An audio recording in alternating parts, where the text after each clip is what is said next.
धर्मनिरपेक्ष लोकशाही गणराज्य घडवण्याचा व त्याच्या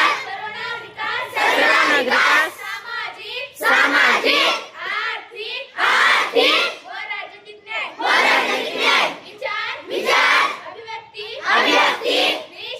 विश्वास श्रद्धा व उपासना यांचे स्वातंत्र्य दर्जाची व संधीची समानता निश्चितपणे प्राप्त करून देण्याचा आणि त्या सर्वांमध्ये व्यक्तीची प्रतिष्ठा व राष्ट्राची एकता आणि एकात्मता